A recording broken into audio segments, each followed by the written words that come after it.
गुरुर्ब्रह्मा गुरुर्विष्णु गुरुर्देवो महेश्वर गुरु साक्षात् परं ब्रह्म तस्मै श्री गुरुवे नमः। आइए आगे की तरफ पढ़ते हैं। विजय कृष्ण गोस्वामी के शिष्य किरण दरवेश एक बार गुरु से मिलने को इतने बेचैन हो उठे, भाव इतना प्रबल हो गया और उधर गुरु ने उस पर कोई ध्यान ही नहीं दिया। परिणाम यह हुआ कि किरण महाराज आत्महत्या करने चल पड़े। गुरु को सशरीर वहाँ उपस्थित हो करके उन्हें दर्शन देना पड़ा। आप क्या समझते हैं? आपकी की हुई साधना और पूजा से ऊपर की सत्ता डरने लग जाती है। यहाँ की एक एक वाणी ऊपर की तरफ चढ़ती रहती है। वास्तविक गुरु अर्थात सद्गुरु अपने शिष्य से कोई तपश्चर्या नहीं कराता। तुम्हारी तपस्या मैं करूँगा। गुरुदेव कहते हैं, अरे तुम क्या तप करोगे? बस तुम अपना मन और तन इसे शुद्ध रखो, इसे शुद्ध बना करके रखो। शेष कार्य तो मैं करूँगा ही। गुरुदेव ने मुक्ति और मोक्ष में अंतर बतलाया। कहते हैं, मुक्ति में आपका पूर्ण स्वतंत्रता रहती है। आप जब चाहें तब आ जाएं, जिस लोक में आना चाहें उस लोक में आ जाएं। मोक्ष किसी पद्धति से पाने की तरह है। यह कामनाओं से युक्त होता है। विलय अवस्था परमात्मा अवस्था को कहते हैं। उसी में समा जाना, पुनः नहीं आना। इसके पश्चात 4 नवंबर सन 1993 आज महिलाओं की गोष्ठी रही। गोष्ठी गुंजन ने कराई। कुंजन ने गोष्ठी में कहा, वह मैं लिख रहा हूँ। गुरुदेव के शब्दों को वह वाणी से बोल रही है। देखिए, सांसारिक मनुष्य रात और दिन भोग और संग्रह में ही लगा रहता है। उसको ही वह सबसे ज़्यादा महत्व देता है। सांसारिक कार्यों को बड़े ही सावधानी से, कुशलता से और निपुणता से करता है। उसकी चाह, तलब व तरक्की उन सांसारिक चीज़ों की प्राप्ति में बनी रहती है। जब तक जीता है तब तक सुख भोगने के लिए जाने कितने कर्मों और तपस्याओं को वह करता है। देवी देवताओं की उपासना, जप, इस पर भी ध्यान देता है। भगवत प्रेमी की निगाह तो उसको इसका कोई महत्व नहीं लगता। संसार की प्राप्ति होने पर संसार की इच्छा कहाँ मिटती है? वह तो बढ़ती ही चली जाती है। परंतु परमात्मा की प्राप्ति होने पर परमात्मा की इच्छा पूर्ण हो जाती है। धन मिलने पर भी धन की इच्छा और चाह बनी रहती है। धन घटने से, धन की कमी होने से दुख होता है। परमात्मा की प्राप्ति होने से कुछ नहीं पड़ता, क्योंकि उसे जो मिलना था वह मिल गया और वो उससे ज़्यादा की अपेक्षा रखता नहीं। कहा भी गया है, उत्तमा सहजावृत्ति, वो जो सहज होने पर ही मिल जाता है। किंतु मेरे अंदर अभाव रहता है। स्वयं के अभाव का अनुभव किसी को भी नहीं होता। संसार के अभाव का अनुभव सबको हो जाता है। देखिए, पकड़ में आने वाली चीज़ छोटी होती है और पकड़ने वाला बड़ा होता है। इंद्रियों से उसी वस्तु का ज्ञान होता है जो इंद्रियों से छोटी होती है। कहीं दर्पण में या आईने में सूर्य समा सकता है? कदापि नहीं। कहीं बुद्धि से वह आत्यंतिक सुख मिल पाता है, यह कैसे संभव है? सुख का केवल आभास मात्र ही होता है। संसार का जो भी आकर्षण होता है वह इंद्रियों से भी छोटा है।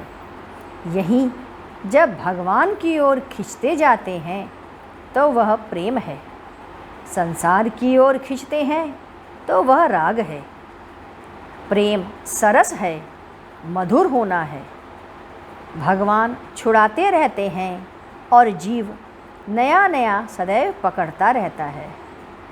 आखिर भगवान का अंश जो ठहरा, बच्चे का जितना प्रेम माँ के प्रति होता है उससे कहीं ज़्यादा माँ का बच्चे के प्रति होता है। काकभुसुंडी जी बाल रूप भगवान श्री राम के साथ खेलते खेलते जब उनके पास आते हैं तो भगवान हंसने लगते हैं, और जब दूर चले जाते हैं तो भगवान रोने लगते हैं। आखिर उसी अंशी का अंश जो ठहरा वो तो व्याकुल हो ही जाएंगे। ज्ञान का रास्ता बहुत लंबा है और भक्ति दिल देने से सब कुछ बन जाता है। ज्ञान में दो होकर के एक हो जाते हैं और भक्ति में एक होकर के दो हो जाते हैं। परंतु कौन प्रेमी और कौन प्रेमास्पद इसका पता नहीं चलता।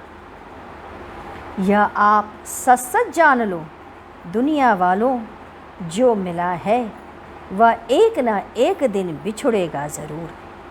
बिछुड़ता संसार है, भगवान के सिवा दूसरी कोई भी वस्तु अपना न मानना, उस पर विश्वास और भरोसा कभी मत करना। संसार का सुख भोगने से भोग वस्तु का नाश हो जाता है और अपना पतन, यही अकाट्य नियम है।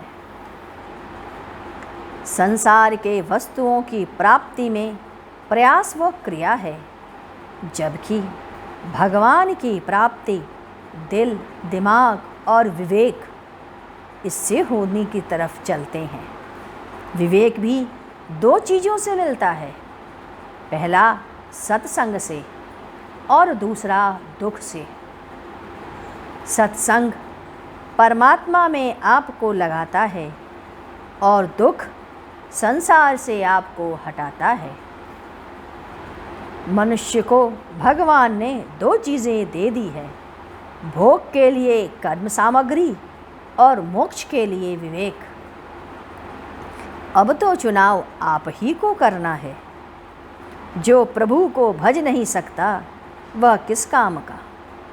सबसे सुंदर शरीर गाय का, जिसका गोबर और गोमूत्र दोनों ही शुद्ध होता है, परंतु वह भगवान का भजन और स्मरण नहीं कर सकता, क्योंकि वह केवल भोग योनि है।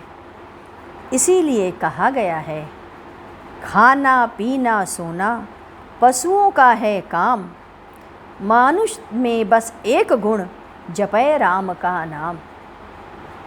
यही एक गुण ने हमारे और पशुओं में भेद बना रखा है। फिर भी हम अपने इस गुण को भी छोड़ देते हैं। अरे, जिसके पास धन कम है वह तो परेशान है ही, परंतु जिसके पास अधिक धन है वह भी खुश नहीं रह पाता, क्योंकि धन आएगा तो रोग भी आएगा, मुकदमा भी आएगा। कहा भी जाता है, अर्थ की अनर्थ का जड़ है। एक कथा आती है। अच्छा, इस कथा को हम लोग आगे पढ़ेंगे। आइए गुरु कीर्तन करें।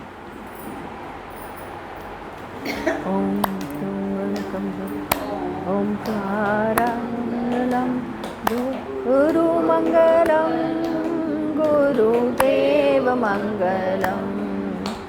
ओम मंगलम ओंकार मंगलम गुरुमंगलम गुरुदेव मंगलम। ओम मंगलम ओंकार मंगलम गुरुमङ्गलं गुरुदेवमङ्गलम् ॐ मङ्गलम् ओङ्कारमङ्गलं गुरुमङ्गलं गुरुदेवमङ्गलम् ॐ मङ्गलम् ओङ्कारमङ्गलं गुरुमङ्गलं गुरुदेवमङ्गलम् मङ्गलम् ओङ्कारमङ्गलं गुरुमङ्गलं गुरुदेवमङ्गलम् ॐ मङ्गलम् ओङ्कारमङ्गलं गुरुमङ्गलं गुरुदेवमङ्गलम् ॐ मङ्गलम् ओङ्कारमङ्गलं गुरुमङ्गलं गुरुदेवमङ्गलम् ॐ मङ्गलम् ओङ्कारमङ्गलं गुरुमङ्गलं गुरुदेवमङ्गलम् बोलिए सद्गुरुदेव की जय। सद्गुरु तुम्हें शत शत नमन सद्गुरु तुम्हें शत शत नमन सद्गुरु तुम्हें शत शत